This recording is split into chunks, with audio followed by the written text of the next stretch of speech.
आज सातारा जावळी मतदारसंघातील महायुतीचे उमेदवार छत्रपती शिवेंद्रराजे यांच्या प्रचारार्थ गुरुवार परज या ठिकाणी कोपरा सभा संपन्न झाली। या कार्यक्रमाला छत्रपती वेदांतिका राजे यांची प्रमुख उपस्थिती आणि मार्गदर्शन लाभले। ही कोपरा सभा पार पाडण्यासाठी उगवते नेतृत्व अक्षय गवळी सावकार, नगरसेवक जयवंत भोसले, अल्लाउद्दीन शेख, स्मिता घोडके, नासिर शेख तसेच मुक्तार पालकर आदींनी कष्ट घेतले। त्यावेळी शेखर घोडके, अशोक मोने, श्रीकांत शेटे यांच्यासह बाबाराजेंवर प्रेम करणारे कार्यकर्ते आणि प्रभागातील नागरिक मोठ्या संख्येने उपस्थित होते।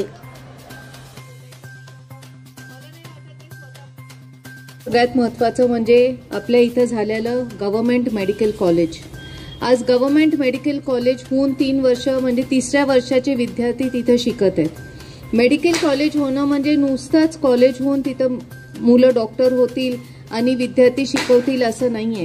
आज या मेडिकल कॉलेज बरोबर 500 बेडचं मेडिकल म्हणजे हॉस्पिटल पण होत आहे।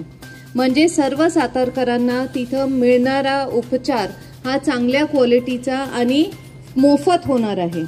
500 बेडेड हॉस्पिटल आणि मेडिकल कॉलेजला लागणारा जो स्टाफ असतो म्हणजे शिक्षण देण्याच्या व्यतिरिक्त जो स्टाफ असतो हा जवळजवळ 1,500 ते 2,000 स्टाफ त्या संस्थेला लागतो।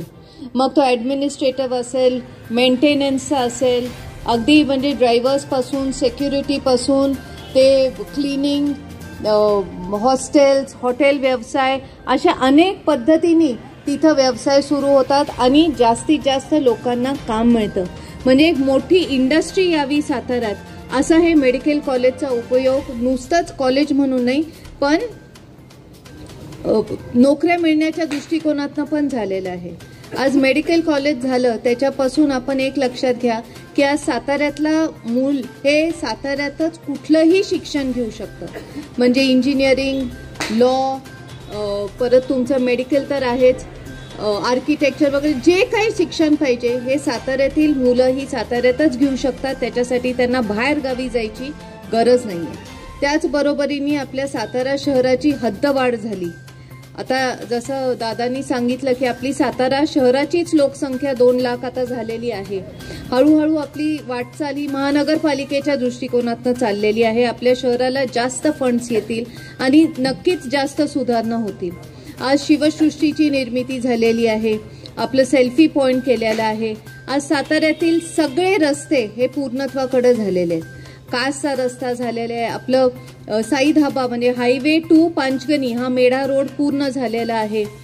कलेक्टर ऑफिसच्या समोरचा रस्ता झालेला आहे, आता तुमचा आरटीओचा रस्ता चालू आहे।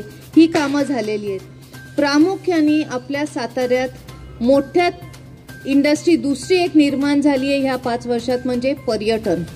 आपलं कासचं धरण झालं, त्याची उंची वाढवली दोन्ही महाराजांनी, त्याला बुशी डॅमचं एक रूपांतर मिळालेलं आहे। कासचं धरण मोठं झाल्यामुळं पुढच्या 50 वर्षाचा पाण्याचा प्रश्न शहराचा तर नक्कीच निकाली झालेला आहे, पण त्याचबरोबरीने तिथं पर्यटन पण वाढलेलं आहे। बामनोलीला बोटिंग क्लब्स काढून तिथल्या स्थानिक लोकांना नोकऱ्या मिळालेल्या आहेत आणि पर्यटक तिथे जास्ती प्रमाणात येतात। त्याचप्रमाणे मुनवळ्याला बोटिंग क्लब आणि वॉटर स्पोर्ट्सची तिथं स्थापना करून तिथं देखील मोठ्या प्रमाणात टुरिस्ट वाढलेले आहेत आणि तिथं पण जी लोक मुंबईला पुण्याला जात होते नोकरी शोधण्यासाठी ते आता तिथं स्थानिक लोकांना रोजगार मिळालेला आहे।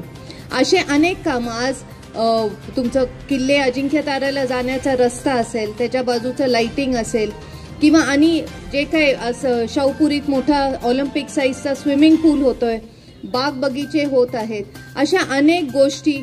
आज अजिंक्यतारा कारखाना भाऊसाहेब महाराजांनी सुरू केला तेव्हा 2-2.5 टनाचा होता, आज 6,000 टनाची त्याची क्षमता आहे।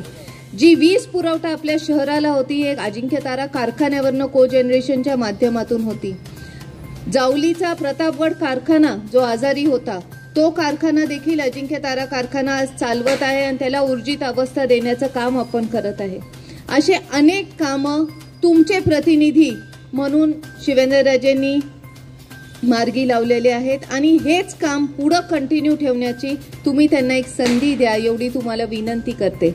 आपण जेव्हा इलेक्शन येतं तेव्हा विरोधक ऑफकोर्स येतात, विरोधकांबद्दल मला फारसं बोलायचं नाही कारण का मला नाही वाटत ते स्वतः पण बोलतील.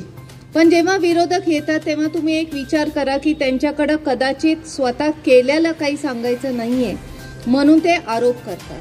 म्हणजे त्यांचं कुठलंही वक्तव्य किंवा काय हे स्वतः केलेलं काहीच नाहीये म्हणून केवळ आरोप करायचे असं पद्धतीचं असतं.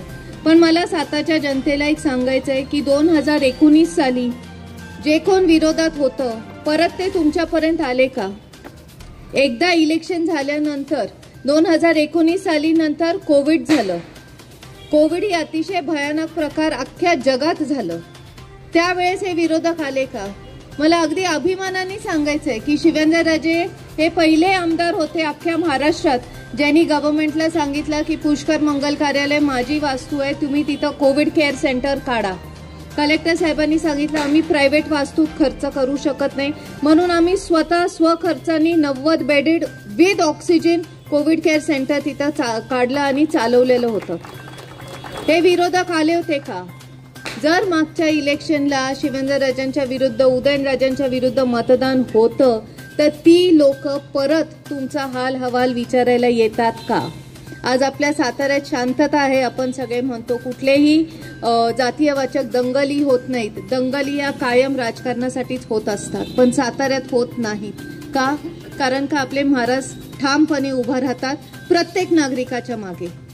ज्यावेळेस कोविड झालं प्रत्येक नागरिकाचं लसीकरण झालं. कुठलीही जात पात धर्म न बघता प्रत्येक नागरिकाला मोफत लसीकरण झालं. 1 डोस, दुसरा डोस, काही लोकांना 3रा डोस वयानुसार देण्यात आला. आज अमेरिकेसारखा देश तिथल्या नागरिकांना लस विकत घेऊन लसीकरण करायला लागलं. पण आपल्या हिंदुस्थानात प्रत्येकाला मोफत लसीकरण दिलेलं आहे शासनाने.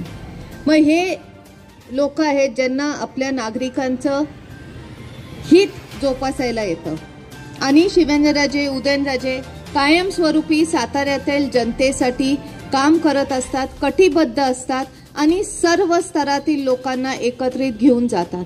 आणि म्हणूनच आपण या इलेक्शनमध्ये कुठलाही दुसरा विचार न करता जे आपल्यासाठी आहेत, जे आपल्यासाठी काम करतात त्यांच्या मागे आपण राहूया.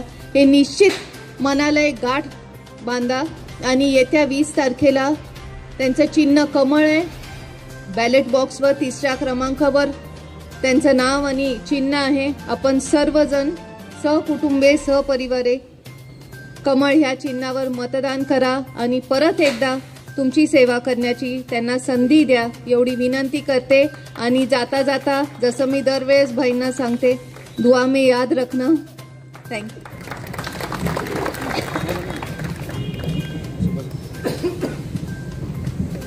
प्रचारासाठी बाबा महाराजांच्या प्रचारासाठी आजची ही जी गुरुवार पडद्यावरची कॉर्नर सभा आयोजित केली आहे त्या सभेसाठी मार्गदर्शनासाठी उपस्थित असलेल्या आपल्या सर्वांच्या लाडक्या वहिनीसाहेब, त्याचबरोबर व्यासपीठावरील सर्व मान्यवर आणि उपस्थित या प्रभागातील मान्यवर बंधू या सर्व या ठिकाणी उपस्थित राहिले त्याबद्दल मी तुमच्या सर्वांचे आभार मानते. आणि येणाऱ्या 20 तारखेला असंच सतर्क राहून आपल्या आजूबाजूच्या सर्व नागरिकांना घेऊन आपण मतदानाला यावं ही विनंती करते. थांबते. जय हिंद, जय महाराष्ट्र.